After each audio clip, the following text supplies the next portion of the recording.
बिस्मिल्लाहिर्रहमानिर्रहीम। Computer science second year class lecture 31।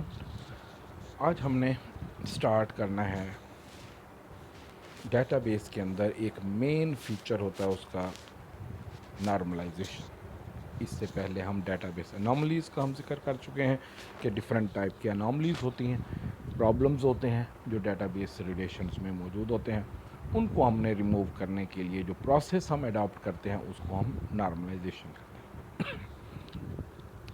Database को actually design करने से पहले उस पर ये नॉर्मलाइजेशन का एक्शन परफॉर्म किया जाता है ताकि हमारे पास जो रिलेशंस का या रिलेशनशिप का जो प्रॉपर एक स्केच बनता है वो पहले डेवलप हो जाए, फिर हम प्रैक्टिकली तौर पर उस डेटाबेस को डेवलप करें। अगर हम नॉर्मलाइजेशन से पहले किसी डेटाबेस का स्केच बनाएंगे तो बार बार आपको उसमें एडिटिंग करनी पड़ेगी, डाटा रिडंडेंसी हो रही होगी, फिर आपको उसमें एडिटिंग बाद टेबल को फिर से रिमूव करके और फील्ड के साथ उसको बनाना पड़ेगा। तो वो सारा एक्शन टाइम वेस्ट करता है, एक्स्ट्रा एफर्ट उसके लिए रिक्वायर्ड होती है। तो उसकी बजाय अगर पहले आप ये नॉर्मलाइजेशन का एक्शन परफॉर्म कर लेते हैं तो उसमें डेटाबेस का एक प्रॉपर स्ट्रक्चर आपके पास आ। तो इसकी डेफिनेशन नॉर्मलाइजेशन की देख लें। The process of producing a simpler and more reliable database structure is called normalisation. कि एक बेहतर डेटाबेस का स्ट्रक्चर बनाना, उसके लिए हम कौन सा मेथड जो भी मेथड हम अडॉप्ट करते हैं उसको हम नॉर्मलाइजेशन कहते हैं। It is use to create a suitable set of relations for storing data.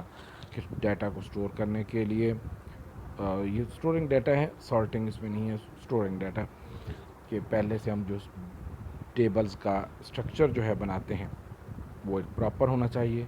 The process works through different stages known as normal form. These stages are 1NF, 2NF, 3NF. 1NF से मुराद क्या होता है? First normal form, 2NF second normal form, 3NF third normal forms. इसके अलावा और भी होते हैं जिसमें फोर्थ नॉर्मल फॉर्म है, बॉयस कॉर्ड नॉर्मल फॉर्म है। ठीक, तो इसमें वो आपके क्योंकि सिलेबस में नहीं है बॉयस का नॉर्मल फॉर्म या फोर्थ नॉर्मल फॉर्म, तो आपके सिलेबस में first second and third normal forms हैं, उनको हमने डिस्कस करना है। Each normal form has certain requirements और कंडीशन। हर नॉर्मल फॉर्म में सर्टन जो है वो कंडीशंस हैं जो हमने उसमें देखनी होती हैं। अगर किसी रिलेशंस में वो कंडीशन मौजूद हैं, जैसे अगर फर्स्ट नॉर्मल फॉर्म के लिए जो कंडीशंस हैं वो अगर कंडीशन फर्स्ट नॉर्मल फॉर्म उस रिलेशन में या डेटाबेस के स्ट्रक्चर में मौजूद है, वो क्वालिटीज़ मौजूद हैं जो फर्स्ट नॉर्मल फॉर्म के मुताबिक होनी चाहिए, तो अगर पहले से मौजूद हैं तो हम ये समझेंगे कि ये डेटाबेस इस वक्त फर्स्ट नॉर्मल फॉर्म में है। अगर वो फीचर्स नहीं होंगे, वो क्वालिटीज़ नहीं होंगी, तो फिर हमें फर्स्ट नॉर्मल फॉर्म वो अप्लाई करना होगा, जिस अप्लाई करने के बाद जो डेटाबेस का स्ट्रक्चर आएगा फिर उसको हम फर्स्ट नॉर्मल फॉर्म कहेंगे। इसी तरह सेकंड नॉर्मल फॉर्म की जो कंडीशंस हैं, जो रिक्वायरमेंट्स हैं, वो अगर डेटाबेस के अंदर फुलफ़िल हो रही होंगी तो हम ये समझेंगे कि इस वक्त डेटाबेस सेकंड नॉर्मल फॉर्म में है। इसी तरह थर्ड नॉर्मल फॉर्म की जो रिक्वायरमेंट, तो ये हर नॉर्मल फॉर्म की डिफरेंट रिक्वायरमेंट होती हैं, यानी डेटाबेस पर डिफरेंट हवाले से इफेक्ट करते हैं।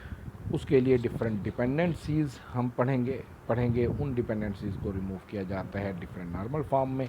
तो फर्स्ट नॉर्मल फॉर्म में हमने पढ़नी है फंक्शनल और फुल फंक्शनल डिपेंडेंसी। तो आज हम फंक्शनल और फुल फंक्शनल डिपेंडेंसी के बारे में पढ़ेंगे कि वो क्या होती हैं। कल हम फर्स्ट नॉर्मल फॉर्म का आगे डिस्कस करेंगे कि फर्स्ट नॉर्मल फॉर्म अप्लाई कैसे होता है अगर वो फुलफिल नहीं करते रिक्वायरमेंट। तो इसमें if a relation satisfy the condition for a normal form, it is said to be in that normal form। कि अगर फर्स्ट नॉर्मल फॉर्म की जो रिक्वायरमेंट है वो फिल हो रही होंगी तो हम ये समझेंगे कि इस वक्त डेटाबेस का स्ट्रक्चर फर्स्ट नॉर्मल फॉर्म में है। इसी तरह बाकियों के हवाले से है।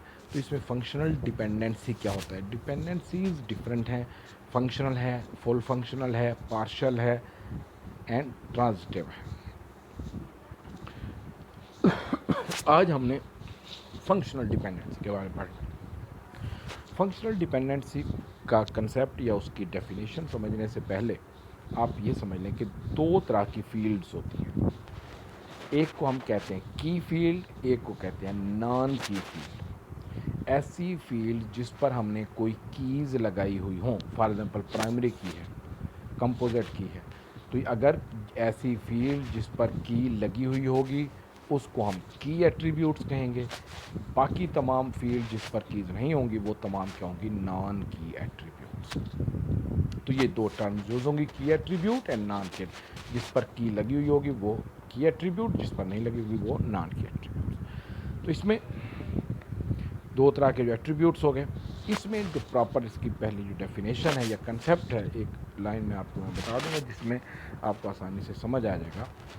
व्हेन नॉन की एट्रीब्यूट्स डिपेंड्स ऑन अ की attribute is called functional dependence. when non-key attributes depends on a key attribute is called functional dependent। कि जब नॉन की एट्रीब्यूट्स डिपेंड कर रहे हों एक की एट्रीब्यूट पर,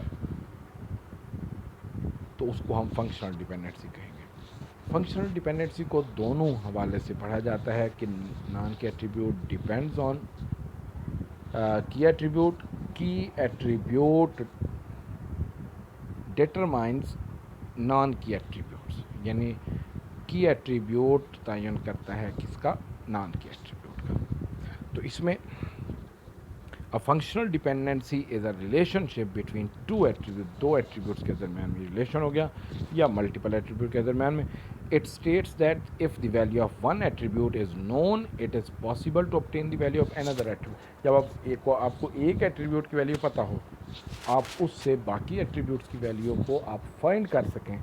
जैसे अगर स्टूडेंट का रोल नंबर पता है, स्टूडेंट का रोल नंबर पता है, तो आप उसका नाम, क्लास या बाकी information, date of birth, address, phone number, ये आप सर्च कर सकें।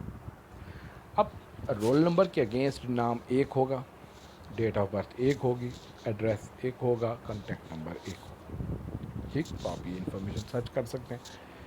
लेकिन नेम के मुताबिक तो सर्च नहीं कर सकते कि अगर आप एक नाम देते हैं, हो सकता है उस नाम के दो स्टूडेंट हो, लेकिन एक रोल नंबर का एक स्टूडेंट होगा। तो बाकी तमाम एट्रीब्यूट डिपेंड कर रहे होंगे रोल नंबर पर।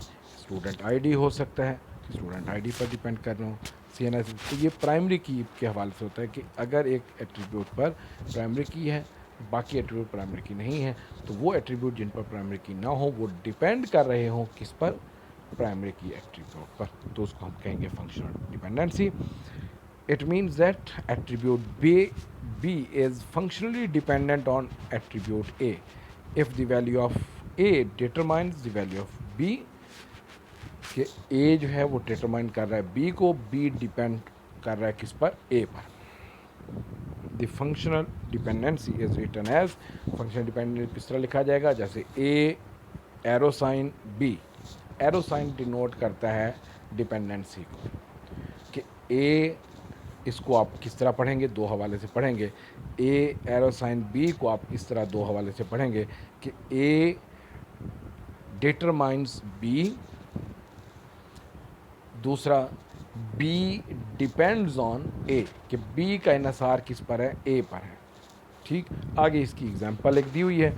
अच्छा, इसमें कि जो लेफ़्ट साइड पर होता है, जैसे ए है लेफ़्ट साइड पर, एरो की लेफ़्ट साइड पर, तो उसे कहा जाता है डिटर्मिनेंट।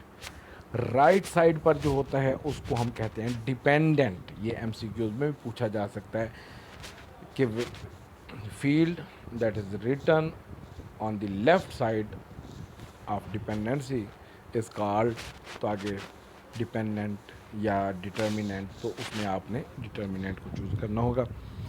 एग्जाम्पल में suppose the relation student with the following attribute, जैसे एक टेबल है, रिलेशन है कौन सा, स्टूडेंट के नाम से, जिसमें एट्रीब्यूट कितने हैं, 3। कौन कौन से, रोल नंबर, नेम, ईमेल। अब इसमें स्टूडेंट का जो एट्रीब्यूट है उसमें रोल नंबर, नेम और ईमेल में, अब इसमें देखें roll number, arrow sign, name, email. अब रोल नंबर अंडरलाइन किया हुआ है, इस पर प्राइमरी की लगी हुई है, तो ये कौन सा एट्रीब्यूट हो गया? की एट्रीब्यूट। की एट्रीब्यूट की निशानी क्या होती है कि उसमें अंडर साइन किया होता है। नेम पर प्राइमरी की नहीं है और ना ही लगाई जा सकती, क्योंकि दो पर्सन का नेम सेम हो सकता है। ईमेल एड्रेस जो है वो उसमें डिपेंड कर रहा होगा, नेम और ईमेल दोनों डिपेंड किस पर कर रहे हैं? रोल नंबर पर। ठीक है जी। अब रोल नंबर से हम नेम और ईमेल फाइंड कर सकते हैं, नेम से हम रोल नंबर फाइंड नहीं कर सकते, क्योंकि दो स्टूडेंट का हो सकता है, तीन का हो सकता है। तो उसके लिए हम ये डिपेंडेंसी किस तरह लिखेंगे?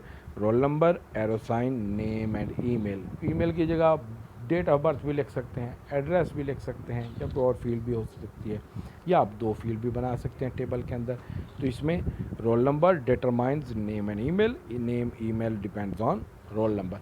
अब एट्रीब्यूट जो राइट साइड पर हैं ये डिपेंड कर रहे हैं रोल नंबर या एक की एट्रीब्यूट पर, तो इसको हम क्या कहेंगे? Functional dependency. सेकंड इसमें आ जाता है फुल फंक्शनल डिपेंडेंसी। किताब के अंदर यह हेडिंग नहीं दी हुई, लेकिन आप हेडिंग के साथ इसको करेंगे, इसे कहा जाता है full functional dependency. Functional dependency की डेफिनेशन क्या दी थी? कि when non key attribute depends on a की attribute is called functional dependency. Full functional dependency में यह है कि when non key attribute depends on more than one key attribute, एक से ज़्यादा की एट्रीब्यूट पर डिपेंडेंट हो, तो उसे हम क्या कहेंगे? Full functional dependency. कि जिसमें कंपोजिट की का आपने क्या कंसेप्ट पढ़ा हुआ है कि जिसमें मोर देन वन एट्रीब्यूट पर, दो एट्रीब्यूट पर, तीन पर आप क्या करते हैं? प्राइमरी की अप्लाई कर लेते हैं। कि जैसे तीन फील्ड हैं एक टेबल के अंदर, रिज़ल्ट की टेबल है जिसमें तीन फील्ड हैं, रोल नंबर, सब्जेक्ट, मार्क्स। अब मार्क्स का इन्हिसार सिर्फ रोल नंबर पर नहीं हो सकता।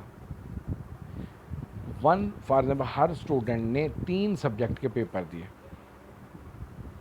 अब 1 रोल नंबर में अगर मार्क्स देखेंगे तो मार्क्स तो 3 सब्जेक्ट के होंगे, तो वो एक वैल्यू तो नहीं फैच होगी, 3 वैल्यूज़ फैच होंगी। अगर आप सब्जेक्ट के हवाले से देखेंगे तो एक सब्जेक्ट में तो काफ़ी स्टूडेंट्स होते हैं, फिर सबका मार्क्स आ जाएंगे। लेकिन अगर हम दो को हम देखें कि रोल नंबर और सब्जेक्ट दोनों को देखें कि 1 रोल नंबर इंग्लिश, आगे एक ही मार्क्स होंगे, दो नहीं आ सकते। तो ये when non key attribute depends on more than one key attribute. अब more than one key attribute कौन से हैं? रोल नंबर और सब्जेक्ट। तो इसको किस तरह लिखा जाएगा? Roll number comma subjects arrow sign marks. कि रोल नंबर और सब्जेक्ट डिपेंड किस पर डिटरमाइन कर रहे हैं? मार्क्स को। मार्क्स डिपेंड कर रहा है रोल नंबर और सब्जेक्ट पर। ठीक, कि अगर कोई एक नंबर की वैल्यू आपने फाइंड करनी है, एक वैल्यू आप कहते हैं सर्च हो, तो उसके लिए रोल नंबर और सब्जेक्ट दोनों देने होंगे। कि फॉर एग्जांपल 1 रोल नंबर का इंग्लिश के नंबर कितने हैं, तो वो एक ही नंबर होंगे, दो नहीं हो सकते। 1 रोल नंबर कंप्यूटर के नंबर, तो उसमें दो। ये पहले जो कीज़ वाला टॉपिक हमने पढ़ा था, तो उसमें कंपोजिट की का जो आपने एग्जांपल देखी थी, वही उसमें ये फिट आती है इसमें, तो वो आप करेंगे। तो ये फुल फंक्शनल डिपेंडेंसी यहाँ तक करेंगे। नेक्स्ट हम कल आगे फर्स्ट नॉर्मल फॉर्म क्या उसकी रिक्वायरमेंट होती हैं, किस तरह उसको बनाया जाता है रिलेशंस को, तो उसको हम फर्दर आगे डिस्कस करेंगे। ओके, अल्लाह हाफिज़। अगर कोई इसमें कोई प्रॉब्लम हो, कुछ चीज़ समझ ना आए, तो आप रब्ता कर सकते हैं। अल्लाह हाफिज़।